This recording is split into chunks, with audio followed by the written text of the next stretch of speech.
어제 온 텔레비전에 카메라가 광화문에 가 있었습니다. 여러분들도 광화문에 마음이 가 있지 않았습니까? 젊은이들은 우리 조국에서 벌어지고 있는 이 비극적인 현실 앞에서 멀리 떠나 있지만 여러분의 눈과 마음이 그곳에 있을 거라고 생각합니다.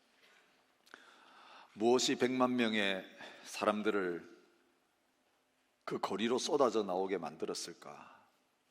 많은 이야기들 할 수 있겠지만 저는 두 가지를 말씀을 드리고 싶습니다.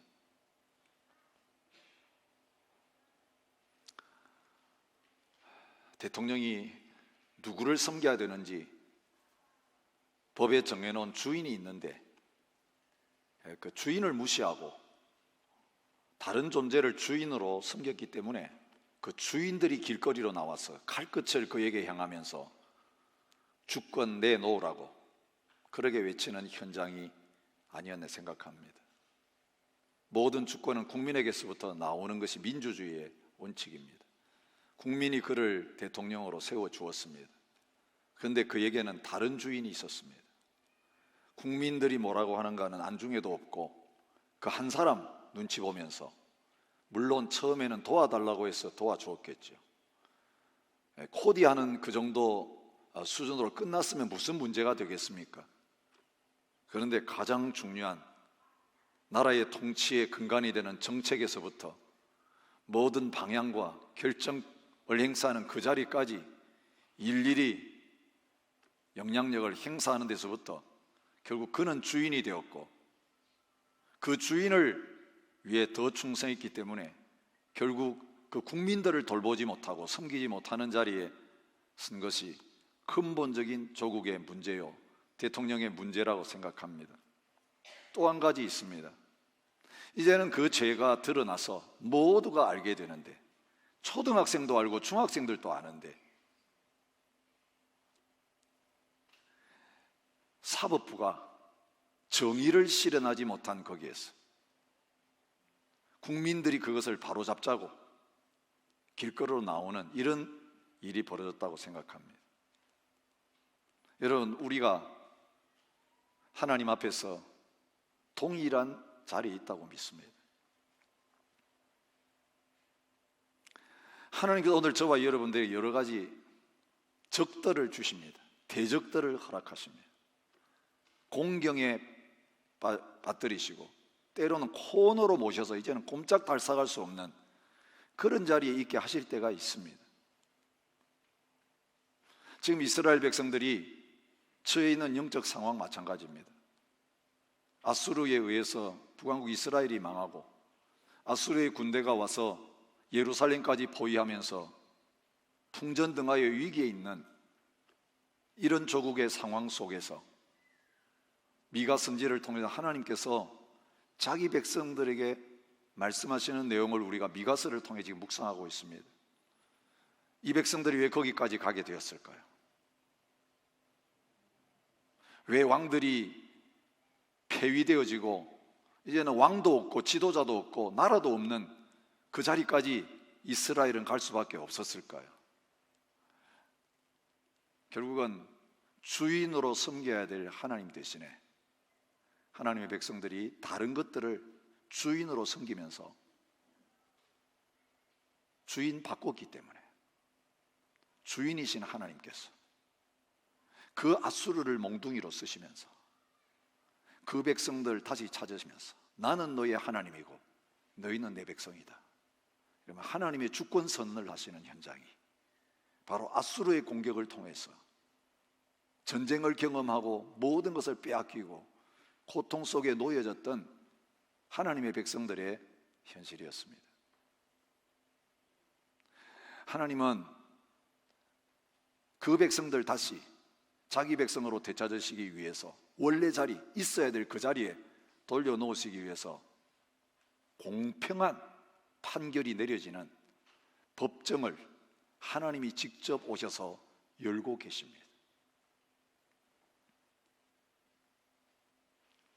오늘 저와 여러분은 하나님이 그 법정에 부르고 계십니다. 그 법정의 피고인으로 부르십니다.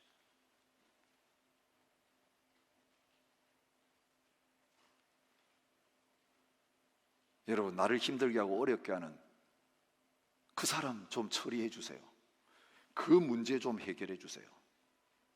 이런 상황, 나를 둘러싸고 있는 이 어둠의 상황들을 좀 편하게 해주셔서 이제는 고통 없이 행복하게 살고 싶습니다. 여러분, 때때로 우리가 어려움을 당할 때 그렇게 하나님 앞에 부르짖을 때가 많습니다. 저 사람에게 벌을 내려주십시오. 저 세력에게 심판해 주십시오. 우리가 그런 자리에 설 때 많습니다.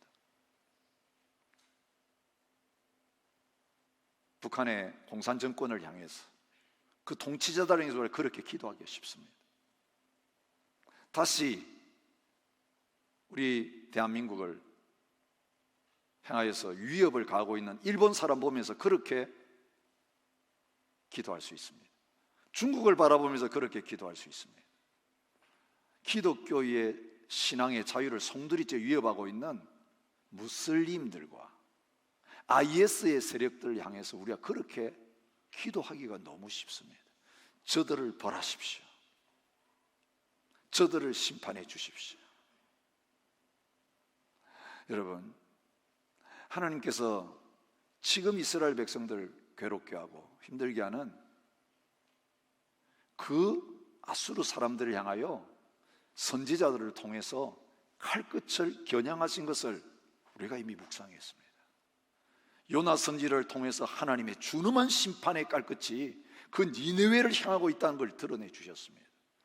나홈 선지자를 통해 하나님께서 끝장내시겠다고 BC 612년 있어지게 될 그 비참한 마지막을, 그 일이 일어나기 전에 예리한 말씀의 칼을 그들에게 들어대시면서 너희 끝장났다 분명하게 말씀하신 적이 있습니다.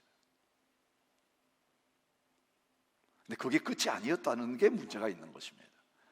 하나님, 아수르를 멸망케 해주시니 감사합니다. 이제 우리의 기도가 응답이 되었습니다. 니느웨 성이 무너지는 그 소식 들으면서 체증이 다 내려갔습니다. 이제는 살 것 같습니다. 그러고 있는데 하나님이 선지자를 통해서 그 니느웨를 향하여, 아수르를 향하여 겨누었던 말씀의 칼끝을 그들의 심장에 들어대시며 다가오시는 것입니다. 나의 관심이 어디에 있는지 아느냐? 그 범죄한 백성들 하루아침에 망하게 하는 거, 그거 너무너무 쉬운 일이다. 근데 왜 그렇게 하는 줄 아느냐? 여러분, 2주 전에 말씀하신 것처럼 그들에게 멸망을 선포하시는 이유는 하나님의 백성들에게 하나님의 마음이 있기 때문에 그런 것입니다. 여러분, 우리 주위에 있는 사람들, 나를 힘들게 하는 사람들 향해 돌을 던지고 판단하고 정죄하고 심판해달라고 기도한 건 너무너무 쉬운 일이에요. 하나님이 그 세력들 손 하나 대시면 그냥 다 없어질 수 있어요. 그건 너무너무 쉬운 일이에요. 그런데 여러분, 더 중요하게 생각이 될 게 뭐냐면 하나님의 관심은 우리를 괴롭게 하는 그 세력들이 망하느냐 흥하느냐 데 있지 않고 우리 한 사람 한 사람이 하나님 앞에서 어떻게 되는가, 거기에 주님의 모든 스포트라이트와 마음과 관심이 기울여져 있다는 거예요.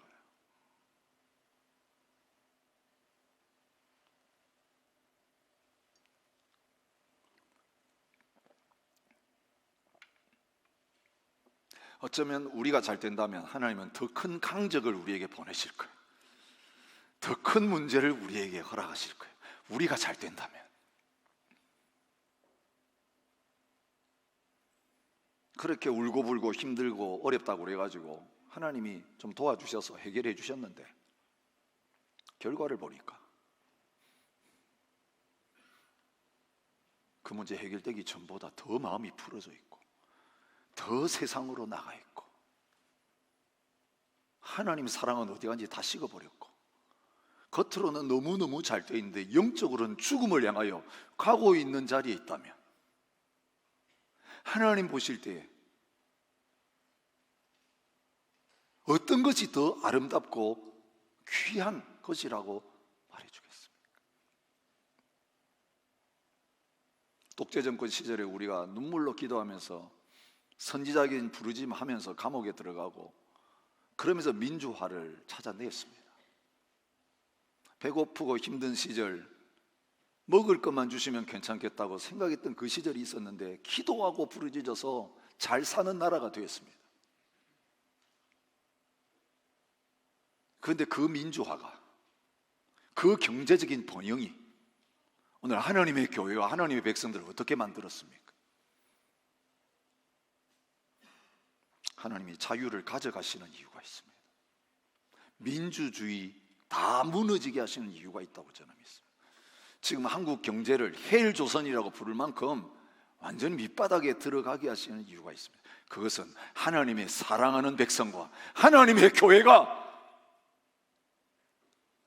하나님 앞에서 우리 자신을 이제는 막다른 골목에 세우시면서 그 법정에 세우시는 하나님 앞에서 정직하게 서서 우리의 영적인 실상이 어떠했는지, 주님 앞에서 내 현재의 모습이 어떤지, 다른 사람 탓할 것 없이 우리가 바로 서 있었는지 하나님의 말씀에 비답해서 그 하나님의 준엄한 말씀의 칼날 앞에서 우리 자신을 내놓고 바르게 발견하는 여기에서부터 하나님이 주시는 회복, 하나님이 주시는 미래, 하나님이 주시는 희망이 저와 여러분들에게 주어질 것이라고 확신합니다. 오늘 딴 거 다 내려놓으십시오. 딴 기도 제목 다 내려놓으십시오. 우리 한 사람 한 사람을 하나님 앞에 세우기를 원하시는 그 주님 앞에 한번 나가보십시오. 주님은 그렇게 법정에 우리를 소집하시면서 말씀하십니다. 너희는 여호와의 말씀을 들을지어다. 백성들아, 너희는 다 들을지어다. 야곱의 우두머리들과 이스라엘 족속의 통치자들아, 들으라 내 말을. 여러분, 우리에게서 기준이 없어진 이유가 있어요. 삶의 기준이 흔들려 버린 이유가 있어요. 어떤 사람 만나면 이렇게 하고 어떤 상황을 만나면 저렇게 하고. 여러분, 그 이유가 뭔지 아십니까? 내 기준대로 했기 때문에 그래요. 내 기준의 핵심은 뭔지 아십니까? 내 유익이에요. 나한테 유익한 대로 어떨 때는 가서 이 사람에게 이 말하고, 정반대의 상황에는 정반대의 말을 하고, 결과는 내 기준과 내 이익을 따라서 했기 때문에 그런 자리에 있게 된 겁니다. 이런 우리들을 향하여 말씀하십니다. 영원히 변함없는 나의 기준 앞에 나오라.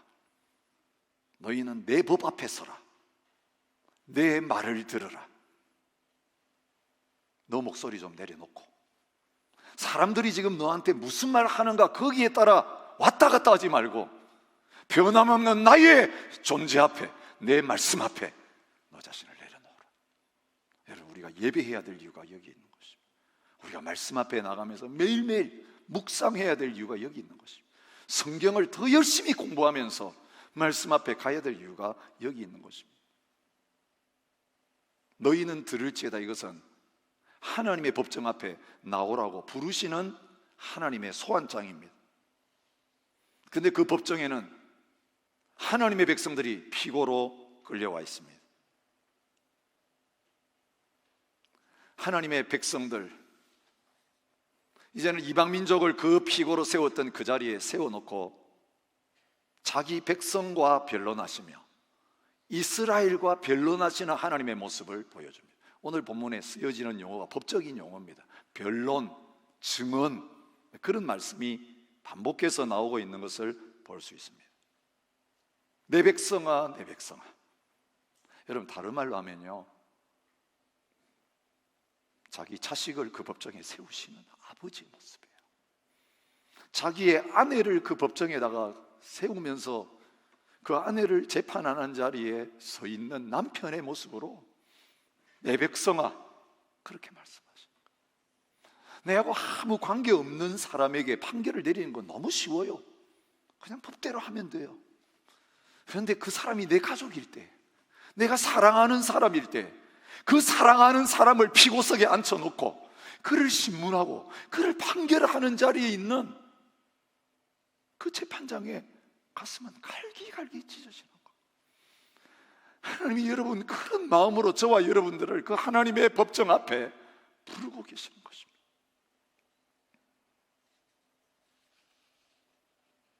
법정에는 증인들이 나와 있습니다.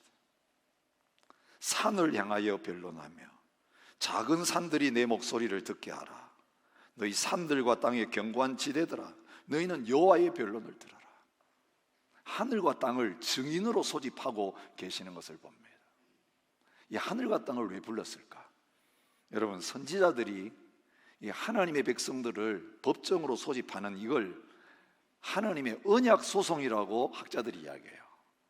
하나님의 언약의 법을 가지고 이스라엘 백성과 하나님이 관계를 맺으셨어요. 이 법을 지키면 나는 너희 하나님이 될 것이고 너희는 내 백성이 되리라. 시내 산에서 하나님의 율법, 언약의 법을 가지고 관계가 맺어졌어요. 그래서 그 법칙대로 살라고 가나안 땅에 들어가게 하셨어요. 나라를 세우게 만들어 주셨어요. 하나님이 다 막아주시고 보호해 주셨어요. 필요하면 다 공급해 주셨어요. 그런데 하나님의 백성들이 하나님의 언약을 깨뜨렸습니다. 언약의 법을 깨뜨린 이 백성들을 그 언약의 법정에 부르시면서 언약의 당사자가 되시는 하나님께서 따지고 계시는 것입니다. 재판하고 계시는 것입니다. 그리고 하나님 리마인드 시키는 게 뭔지 아세요? 시내 산에서 하늘과 땅이 다 듣는 데서 내가 너희와 말했던 그 현장, 그때 그들이 증인이었다는 거예요. 그때 들었던 첫 세대는 다 죽었지요. 없어졌지요. 그 세대의 사람은 없죠. 그런데 하나님 말씀하실 때 그 자리에 있었던 하늘과 땅은 변화없이 그대로 있는 거예요. 그래서 하늘이여 들으라, 땅이여 귀를 기울이라. 이사야 선지자, 이 미가서 선지자와 동일한 시대에 활동했던 선지자도 그 백성들을 하나님의 법정에 소환하면서 똑같은 표현을 쓰고 있습니다. 신명기 4장 26절에 하나님이 율법을 이스라엘 백성에게 주시면서 뭐라고 하느냐 하면, 내가 오늘 천지를 불러 증거를 삼노니, 그렇게 말씀하세요. 30장 19절에도 내가 오늘 하늘과 땅을 불러 너희에게 증거를 삼노라. 신명기 31장 28절에도 하늘과 땅을 증거로 삼으리라. 변함없는 천지를 다 증거로 삼아놓고 율법을 주셨고, 이제는 그 백성들을 심판하면서 그때 증인으로 있었던 그 하늘과 땅을 불러놓고 증인으로 세우시면서, 자, 너희가 한 일을 땅이 알고 있고 하늘이 알고 있다는 거예요. 이건 부인할 수 없는 증인들 앞에 세워놓으신 거예요. 그리고 하나님이 신문하십니다. 질문을 던지시는 것으로 시작합니다. 3절입니다. 내 백성아, 내가 무엇을 내게 행하였으며 무슨 일로 너를 괴롭게 하였느냐, 내게 증언하라. 여러분, 아수르가 공격할 때, 그들이 전쟁의 괴로움과 고통을 당할 때, 가뭄이 와서 고통당하고 질병으로 고통당할 때 하나님께 부르짖었던 말을 하나님 다 들으시고 그대로 물으시는 거예요. 그런데 뭐라고 부르짖었을까요? 어찌 나에게 이런 일을 행하십니까? 하나님, 너무하십니다. 내가 뭘 잘못했길래, 내가 하나님 앞에서 뭘 했길래 나를 괴롭히십니까? 여러분, 오늘 우리가 갑작스러운 어려움을 당할 때 바로 터져 나오는 말이 이런 말들이에요. 주님, 저 그래도 교회 다니고 있습니다. 신앙생활 하고 있습니다. 주일마다 예배도 잘 드렸습니다. 11조도 드렸는데요. 연말마다 정직이 자원할 때 꼭 자원해서 적어도 제자리는 지켰습니다. 밥값은 했습니다. 주님, 제가 뭘 잘못했길래 이렇게 하십니까? 좀 심하지 않으세요, 하나님? 그래서 원망이 나오는 거예요.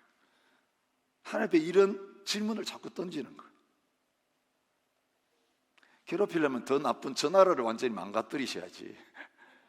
저 사람 교회도 안 나오고 온갖 나쁜 짓만 하고 다니는데 병은 거기에다가 주시고, 망하게 하시려면 그 사업 망하게 하시고, 저 사람 탈세하고 다른 노동 착취하고 그 워홀러들한테 임금도 제대로 안 주고, 그런 거 아시잖아요. 나는 세금 꼬박꼬박 잘 내고 사업하고 있습니다.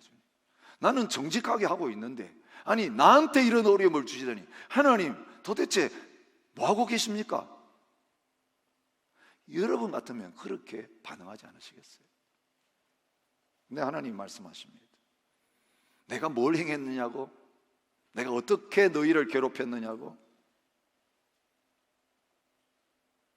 대답해봐라고 하시면서 그들의 원망과 하나님을 향한 이것이 아무 근거가 없는 것임을 조목조목 반박하시면서 하나님이 그들에게 어떻게 행해 주셨는지를 기억해 보라고 그렇게 말씀하시는 거예요. 여러분, 우리의 모든 죄악의 문제, 바르게 신앙생활하지 못하고 바르게 살아가지 못하는 핵심이 어디에 있는지 아세요? 다음 주일에 그 말씀을 또 주세요. 시편을 통해서 하나님의 은혜와 그 사랑을 받았으면서도 하나도 안 받은 사람인 것처럼, 모르는 사람처럼 잊어버리고 살아가는 것이 모든 것의 문제의 핵심이에요. 지금 여러분이 어떤 기막힌 상황 속에 있어서 못 살겠다고 생각하고 있어도요,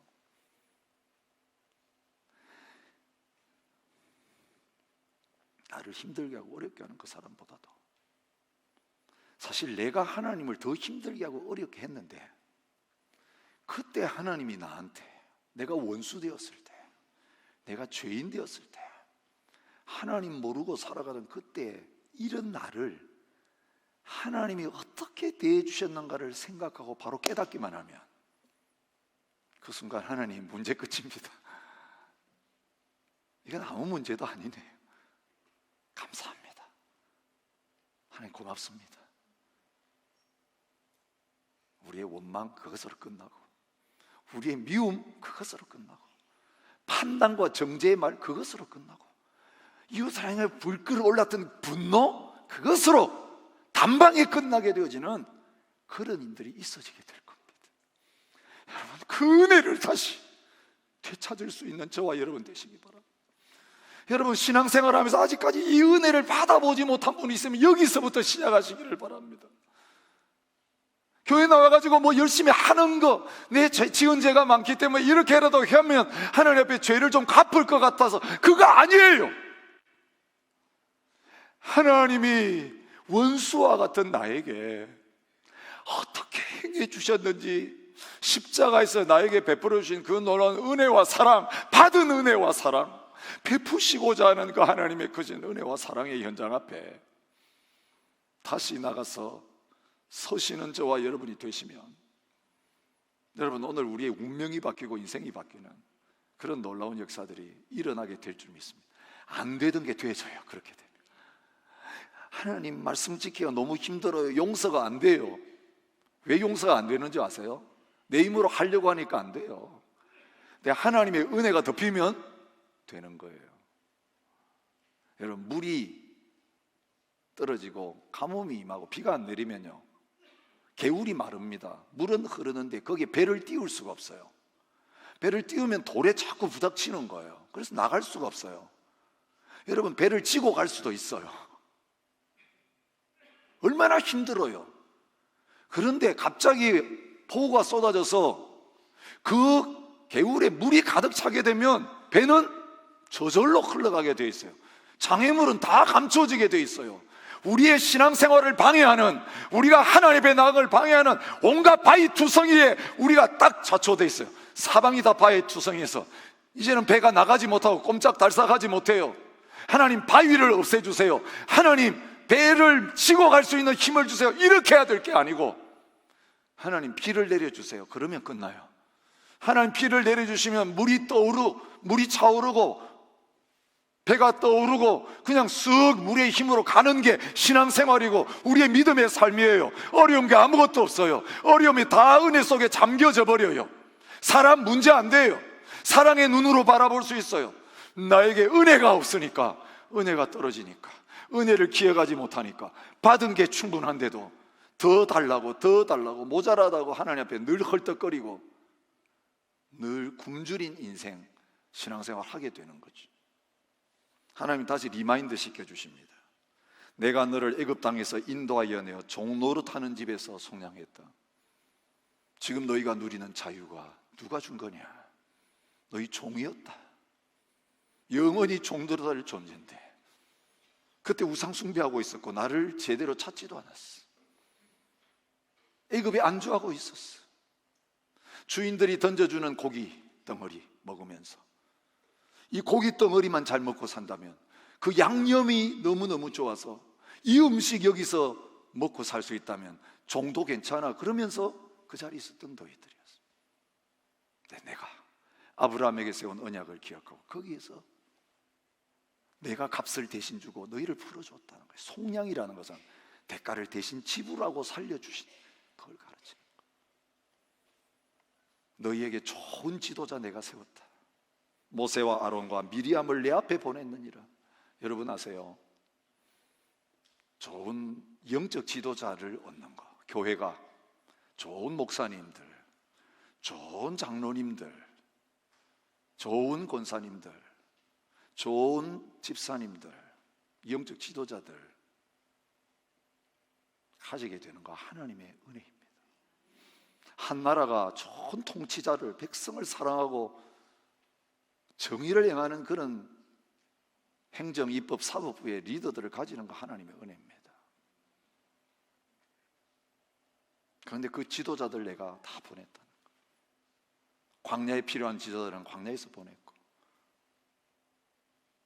가나안 땅 차지할 때에 필요한 여호수아 내가 보냈고, 외국의 민족들이 너를 괴롭힐 때 구원할 사사들 내가 보냈고, 왕 세워 달라고 할 때 내가 왕을 세워줬고,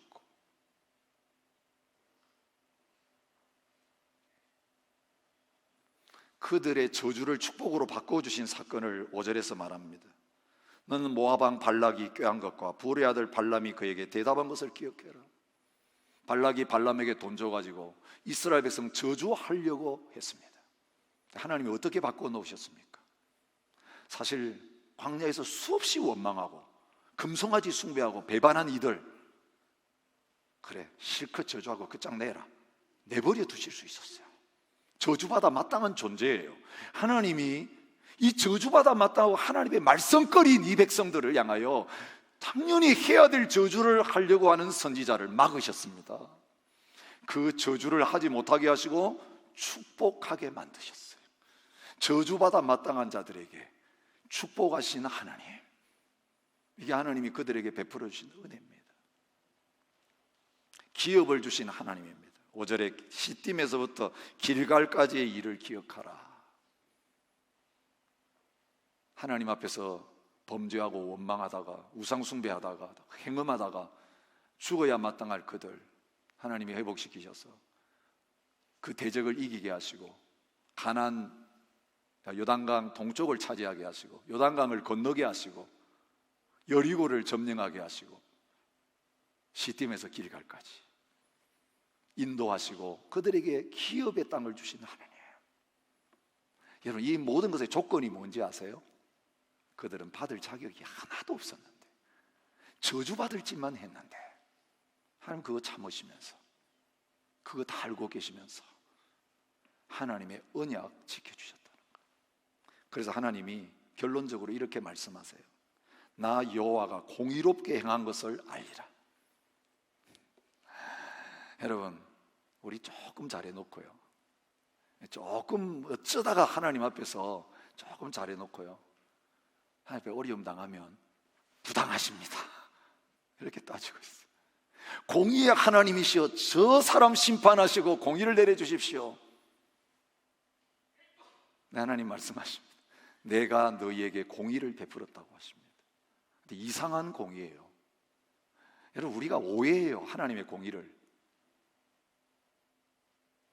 죄 지은 우리에게 벌을 내리시는 걸 하나님이 공의라고 생각해요. 그런데 여러분, 우리가 이미 이 말씀 통해 살펴봤잖아요. 하나님의 공의와 정의는 사람이 도와주지 아니하고 사람이 무시하고 사람이 소중히 여기지 않은 가난한 자, 약자, 나그네, 죄인들, 받을 자격이 없는 자들에게 그들을 보다 더 강하고 힘들고 더 못 살게 하는 그들은 심판하시면서 이들은 거기에서 건져내시고 사랑과 자비를 베풀어 주시는 것이 하나님의 공평하심이에요. 이게 하나님의 공의예요. 하나님이 사랑하는 이스라엘 백성들에게 자비와 긍휼을 베푸신 다음에 내가 너희에게 공의가 뭔지 보여줬다는 거예요. 받을 자격 없는 너희에게 은혜를 베풀면서 나의 공의를 드러냈다는 거예요. 왜 그렇게 하셨을까요? 이젠 가나안 땅 들어가가지고 하나님의 공의를 경험하고 은혜를 경험했으니 그 땅의 나그네들, 그 땅의 종들, 그 땅의 고아와 과부들, 그 땅의 가난한 사람들, 그 땅에서 하나님 모르고 살아가는 저 죄인들 바라보면서 그 하나님의 공의, 하나님의 마음을 흘려보내서 그들도 하나님을 경외하는 자리에 서는 자들이 되기를 원하셔서 그렇게 하신 거예요.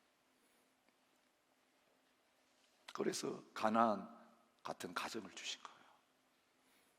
가나안 같은 교회를 주신 거예요. 가나안 같은 나라를 주신 거예요. 악의 세력이 가득한, 도무지 희망 없는 그 땅에 우리를 집어넣으시면서 내가 너희에게 베푼 이 공의를 너가 깨닫고 한다면, 그리고 이 공의를 가지고 살아간다면 너희의 가문은 바뀌기 시작할 거다. 너희 교회는 바뀌기 시작할 거다. 너가 사는 나라가 바뀔 것이고 세계가 바뀌는 놀라운 역사들이 일어날 것이라고 하시면서 이런 은혜를 우리에게 먼저 경험하고 주신 것을 말하고 있습니다. 여러분, 이 말씀을 듣고 이스라엘 백성들이 하나님 앞에서 반론을 제기하는 내용이 있습니다. 오해한 거예요. 하나님의 말씀을 오해한 거예요.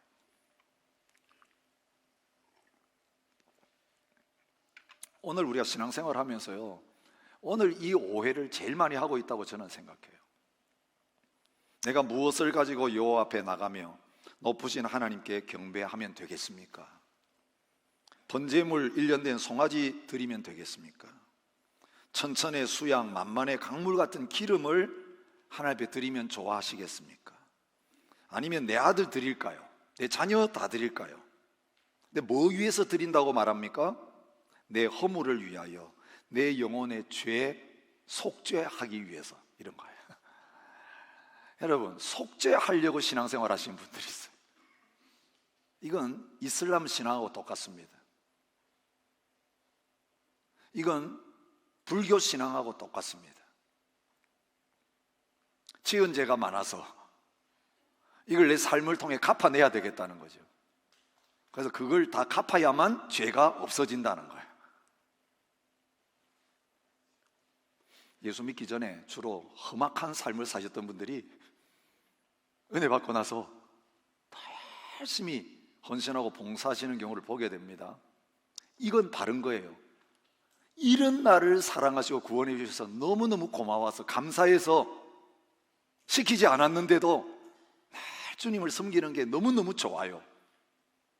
어떤 분은 이런 게 있어요. 하나님 앞에 신세 졌는데 이 신세 갚아야 되겠다. 여러분, 저는 시골에서 목회할 때 그런 분 많이 봤어요. 전도하기 위해서 사랑도 베풀고 뭐 여러 가지 도와주고 그러잖아요. 근데 어느 날 교회 나오기 시작합니다. 와, 이분이 이제 예수 믿는가 보다. 너무너무 감사해요. 한 1, 2년 나오다가 그만둬요. 찾아갑니다. 왜 안 나오셨습니까? 어쩐 일 있습니까? 전도사님, 그 정도 했으면 됐지 뭘 또 더 원하세요? 신세 진 거 다 갚았잖아요. 여러분, 내 지은 죄가 많으니까 죽을 때까지 주님 앞에 이거 갚으려고 열심히 해야지. 그 잘못된 동기입니다. 율법주의입니다. 그래서 이스라엘 백성들이 묻는 거예요. 저희 죄가 참 많군요. 그러면 제사 몇 번 드리면 되겠습니까? 제물을 어떤 거 드리면 되겠습니까? 요즘 말로 하면 이런 거죠. 특별 헌금할까요, 주님? 특별 작정기도 하면 되겠습니까? 1,000번 번제 드릴게요. 예배 기도 많이 할까요? 전도 몇 명 하면 되겠습니까? 봉사 하나 해가지고는 안 되겠죠. 나 같은 죄인은 한 4개, 5개는 봉사를 해야 그래도 지은 죄를 갚을 수 있겠죠. 그렇게 놓고 이제 자기 만족에 빠지는 거예요. 오늘 주일은 뭔가 한 것 같아요. 한 주일 생활 가운데 주님 앞에 내가 이렇게 잘 살으니까 주님 앞에 뭐 갚은 것 같아요. 이게 그들의 반론입니다. 이만하면 되지 않았겠습니까, 주님? 오해한 것입니다. 하나님이 우리에게 주신 것은 은혜로 주신 겁니다. 주님이 대가를 다 지불하셨습니다. 우리에게 갚으라고 하시지 않습니다. 하나님이 진짜 원하시는 걸 말씀하십니다. 사람아, 주께서 선한 것이 무엇임을 내게 보이셨으니 여호와께서 내게 구하시는 것은 오직 정의를 행하며 인자를 사랑하며 겸손하게 내 하나님과 함께 하는 것이 아니냐. 내년도에 저희들에게 주신 표 말씀이에요. 이 하나님과 동행하는 부분들은 내년도에 이제 더 깊이 풀어낼 거예요. 오늘 중요한 건 뭔지 아세요? 정의를 행하며. 내가 너희에게 행한 게 정의다. 이게 정의다. 심판해야 될 너희들을 심판하지 않고 살려준 게 나의 공평한 거다. 이게 나의 정의다. 언약법대로 한 거다. 근데 이 은혜와 사랑을 받은 너희에게 내가 원한 거 딴 거 아니다. 내한테 많이 바치라고 하는 거 아니다. 가서 너희 가족들한테 그렇게 하라는 거야. 가서 너희 이웃에게 그렇게 하라는 거야. 가서 너 만나는 사람들에게, 특별히 너한테 빚을 갚지 못하는 사람들, 너한테 악하게 행하는 사람들, 너한테 해를 끼치는 사람들, 당장히 심판하는 게 마땅하지, 정죄하는 게 마땅하지. 그런데 너 나한테 미리 받은 거 있잖아. 능력 없다고 하지 말고 이 받은 거 너 혼자 쓰기에는 너무 많아. 철철 넘치고도 남아. 그러니 그것을 인자한 마음을 가지고 정의를 베푸는 이것이 내가 너희에게 기대하는 거다. 그거 말씀하시는 거. 제가 지난주에 빚 갚는 교회 이야기했잖아요. 이번 주에도 그 뉴스가 저희 눈에 들어왔어요. 한국에 있는 한 교회 이야기예요. 창립 기념주일에 그 교회가 1년 동안 한 일이 뭐냐면 특별 예산 50억을 설정해서 한국교회 개척하거나 새로 짓거나 이러다가 문제 없는데도, 열심히 성도들이 다 바치고 헌신하는데도 빚 때문에 이제는 이자 갚기 어려워가지고 교회를 내놓을 수밖에 없는 그런 처지에 있는 분들, 교회들 너무 많습니다. 그래서 이단들이 그 교회를 다 지금 접수하고 있어요. 하나님의 교회가. 근데 그렇게 빚진 교회들에게 빚을 갚아주는 일을 위해서 그 1년 동안 심사를 하고 꼭 필요한데 그것을 썼다라고 하는 소식을 들었어요. 여러분, 저와 여러분과 저희 가정과 저희 교회에 하나님이 큰 은혜를 주고 계세요. 근데 그걸 뭐 하라고 주시는지 아세요? 우리 잘 되라고 주시는 게 아니에요. 우리 혼자 다 먹어치우라고 주신 거 아니에요. 우리 먹고도 남는 은혜를 우리에게 주셨어요. 하나님이 이제 우리에게 원하신 건 딴 거 아니에요. 그거 이제 필요한 사람이 손 벌리고 달라 그러면 거저 받았으니 거저 주는 자가 되라는 거예요. 받는 것이 복이 아니라 주는 것이 복이다. 이게 주님의 마음이니 마음껏 퍼서 주는 자로 살아가면 하나님이 기뻐하시고 즐거워하시고, 그게 하나님 앞에 드리는 산제사다. 그게 하나님 앞에 드리는 예배다라고 말씀하시는 것입니다. 근데 그들은 그렇게 살지 못했습니다. 여러분, 은혜를 받지 못한 사람이 그렇게 살아가면 하나님이 전혀 말씀하실 수가 없어요. 근데 은혜 받은 사람들이, 남들보다 더 많은 은혜를 받은 우리가 그렇게 살지 않으면 하나님은 그 받은 은혜를 기억시키시면서 내가 원하는 건 딴 거 아니다.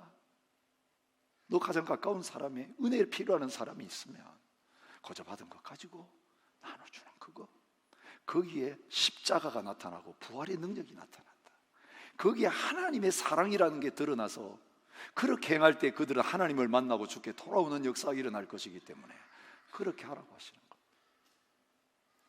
그러면서 하나님은 이제 9절부터는 구체적인 죄목을 가지고 공소장을 쓰시면서 기소하십니다. 증거를 제시하십니다. 악인의 집에 아직도 불의한 재물이 있느냐? 축소 스킨 가정한 에바가 있느냐? 가택수색을 하십니다. 이번에 몇 번 가택수색을 하는 걸 봤는데 전부 다 빈 상자만 들고 나오더라고요. 예, 다 증거인멸할 기회 다 주고, 여러분, 깃털만 뽑고 꼬리만 자르고, 대충 누가 알겠느냐? 근데 하나님이 다 드러내시잖아요. 하나님의 법정에서는 그건 무섭습니다. 여러분, 빠져나갈 수 없어요. 여러분의 집을 샅샅이 도사하십니다. 여러분의 마음의 생각 다 레코딩되어 있습니다. 말 안 했다, 속으로 지금 무슨 말하고 있는지 주님 아세요? 하나님의 법정 앞에서는 모든 실제적인 증거가 다 나와요. 그 쓴 저울들, 저울이 2개가 나왔어요.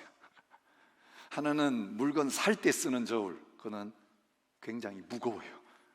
좀 많이 받아야 되니까. 하나는 물건 팔 때 쓰는 저울 굉장히 가벼워요. 그 차이가 이익으로 고스란히 남아요. 이게 그 당시 거래법이었습니다. 하나님 앞에 이만큼 큰 은혜 받아놓고 이웃에게는 엄격한 기준을 갖다 대면서 다 따지고 자신한테는 무한 관대하고 남한테는 철저하게 엄격하고 문이 달라요. 들어가는 문과 나가는 문이 달라요. 기준이 달라요. 여러분, 우리에게 이런 저울이 두 가지 저울이 있지 않습니까? 오늘 우리가 다른 사람을 어떻게 판단하고 말했는가, 그거 하나님이 가져다가 다른 사람 이름 지으시고 거기다 누구를 집어넣으시겠어요? 내 이름 집어넣으시면 정확하게 내가 나를 판단하게 되는 거예요. 아무도 여기에 대해서 원망할 수 없어요. 주님은 오늘 그들을 향하여 판결을 내리십니다. 너희가 이렇게 했으니 신명기에 나타나고 있는, 레위기에 나타나고 있는 언약을 어긴 자에게 내리는 저주가 너희 것이다. 중요한 건 뭡니까? 열심히 잘 살아보겠다고 노력하는데 누려지지 않는 거예요. 배가 먹는데 배가 고픈 거지. 집을 지었는데 못 사는 거예요. 씨를 뿌렸는데 열매가 없는 거예요. 결혼했는데 못 살게 돼 있어. 결혼했는데 못 살아요. 자식을 낳았는데 키우지를 못해. 이것처럼 큰 비극이 어디 있어요.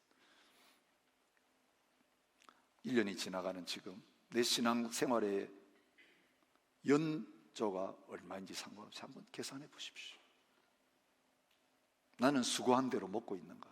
100배, 60배, 30배 열매를 거두고 있는가? 그리고 그 은혜가 점점 더 배가 되고 증가되고 넘쳐나는 가운데 있는가? 부지런히 은혜 받겠다고 뛰어다니는데 내 마음은 더 메말라가고 있지는 않은지. 주님은 오늘 우리 자신의 모습을 말씀 가운데 드러내시면서 어떻게 하면 살 수 있는가를 가르쳐주고 계십니다. 여러분, 이 절망의 자리에서 하나님 빠져나갈 구멍이 없습니다. 변명할 수 있는 게 아무것도 없네요. 이제는 죽는 것밖에 없습니다. 망하는 것밖에 없습니다. 하나님 살 길을 보여주십니다. 그래, 이제 인정하느냐?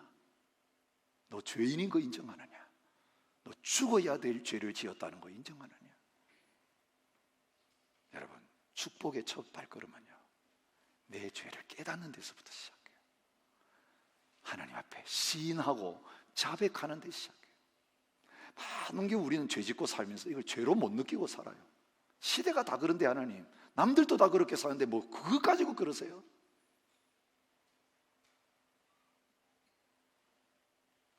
여러분, 회개는 뭐냐면요, 하나님이 죄라고 하시고 하나님이 잘못됐다고 하시는 거기에 동의하는 거예요. 하나님의 말씀의 기준에 내가 동의하는 거예요. 우리가 일부 예배 드릴 때마다 죄를 자백하면 미쁘시고 의로우사 우리 죄를 사신다는 요한 1서 1장의 말씀을 선포합니다. 이 자백한다는 말은 어떤 뜻이 있느냐 하면 그것에 동의한다는 것이에요. 시인한다는 거예요. 같은 말을 한다는 거예요. 하나님이 죄에 대해서 하시는 말씀과 내가 죄에 대해서 하는 말이 같아야 돼요.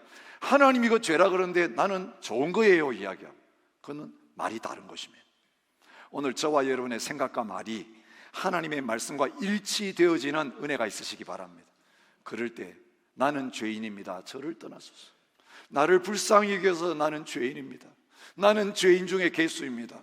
나여 망하게 되었도다. 화로다 나여 망하게 되었도다. 여러분, 모든 하나님 앞에서 나의 죄를 발견하고 하나님의 법정에서 그 판결 앞에 그렇습니다, 내 죽어야 될 자입니다, 그렇게 고백하는 데서부터 하나님의 새로운 은혜가 저와 여러분들에게 부어지는 놀라운 일이 일어나게 되어질 것입니다. 여러분, 이렇게 시인하는 자를 위해서 주님은 베들레헴 에브라다의 다윗의 후손으로서 예수님을 보내셨습니다.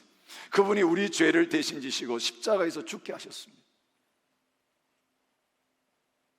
시인하는 우리의 모든 그 죄는 예수님께서 자기 죄라고 시인하시고 다 덮어쓰시고 다 짊어지시고 골고다 언덕에서 2000년 전에 다 처리해 주셨기 때문에 그 예수님의 십자가 사랑을 의지해서 나는 죄인입니다. 나를 불쌍히 여기셔서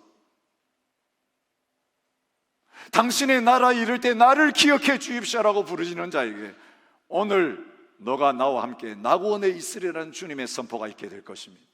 나도 너를 정죄하지 아니하노니 가서 다시는 죄를 짓지 말라고 하는 주님의 놀라운 용서의 선언이 저와 여러분에게 이 시간 선포되어지게 될 것입니다. 그래서 미가서는 절망의 예언서가 아니라 희망의 예언서인 것입니다. 오직 나는 나 여호와를 우러러보며 나를 구원하시는 하나님을 바라보나니, 내일 묵상할 7장 7절 말씀에서 이야기합니다. 우리가 바라보아야 될 것은 나의 의가 아닙니다. 이웃의 악이 아닙니다. 이 악을 사하여 주시는, 십자가에서 나의 의가 되어주시는 예수 그리스도만이 함께 바라보아야 될 유일한 대상입니다. 그 주님 바라보면 큰 소리 칠 사람 없습니다. 그 주님 바라보면 자랑할 사람 아무도 없습니다.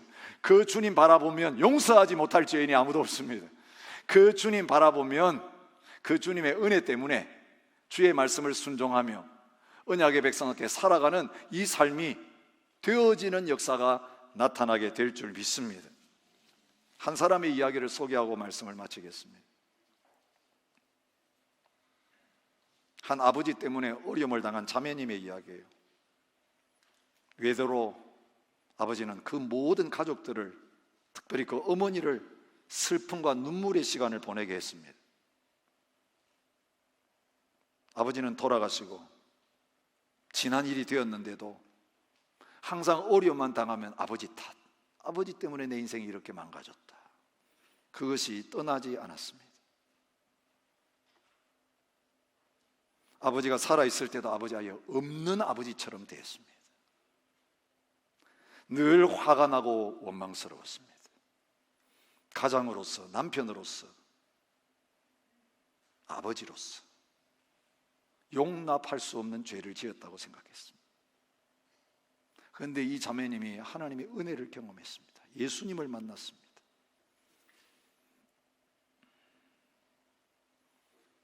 자기 자신을 인정하고 받아들이고 매일매일의 삶에 감사가 넘치게 되었습니다. 어느 날 기도하는데 하나님이 이런 마음 주셨습니다. 이제 아버지를 내려놓아라.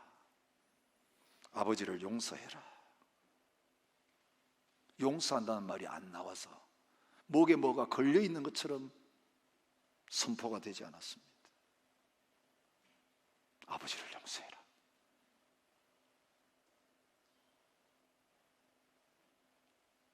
딸아, 너는 아버지가 너한테 그런 상처를 줬다고 생각하지만 거꾸로 생각해 본 적이 있냐? 사랑하는 딸이 아버지한테 전화도 안 하고 찾아오지도 않고 만나면 눈도 안 맞추고 그 아버지한테 실수하고 잘못한 분이었지만 딸 사랑하는 마음은 변함이 없었을 터인데 아버지 눈 감을 때까지 그 아버지 가장 힘들게 하고 상처 준 사람이 누군지 생각해 봤냐? 이 하나님의 질문 앞에 꼬꾸라졌습니다. 내가 피해자인 줄 알았는데 하나님 앞에서 보니까 내가 가해자였던 거예요. 아버지의 마음에 못을 박은 딸이었던 거예요. 용서한다는 선포 대신 하나님 앞에 용서해달라고, 나를 불쌍히 여겨달라고 부르신 그런 은혜가 그에게 있었습니다. 부부 사이는 안 그럴까요? 여러분은 피해자이고 여러분의 남편과 아내는 가해자입니까? 하나님의 은혜 앞에 서면요, 내가 가해자라는 것을 깨닫게 돼요. 나 때문에 얼마나 이 사람 힘들었을까 생각이 돼요. 아버지, 어머니 여러분, 자녀들이 여러분 속썩이는 거 생각하지만 부모인 여러분 때문에 자녀들이 얼마나 속을 썩이고 살아가게 만드는지 생각해 보셨습니까? 하나님 앞에 서면 제가 죄인이에요.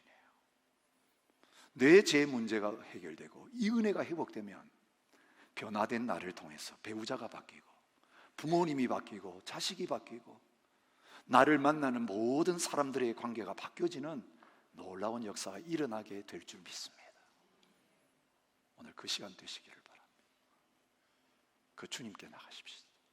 주님만을 바라보십시오. 내가 주님 앞에서 어떤 존재였는데 이런 나를 주님은 지금 어떻게 대해주고 계시는지. 내가 너를 사랑한다. 내가 너와 함께 하겠다. 내가 너를 다시 쓰고 싶다. 내가 너를 버리지 않겠다. 나의 은혜는 너에게 영원히 함께 할 것이다. 그 주님의 얼굴을 바라보고 함께 일어서는 저와 여러분 되시기 바랍니다. 우리 다 함께 자리에 일어나셨어. 우리의 마음의 눈을 들어서 우리 주님 바라보면서 찬양하며 나갔으면 좋겠습니다.